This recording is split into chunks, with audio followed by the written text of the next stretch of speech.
สวัสดีจ้าสวัสดีท่านผู้ชมทุกท่านนี่เป็นผลการออกรางวัลหวยฮานอยพิเศษประจำวันที่13กรกฎาคม2569รางวัลเลข2ตัวรางเลขที่ออก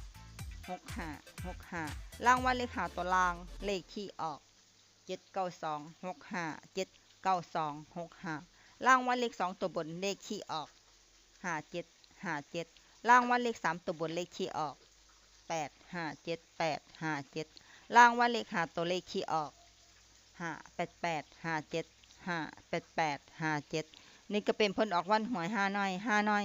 พิเศษประจำวันที่13กรกฎาคม2569ขอให้โชคดีมีชัย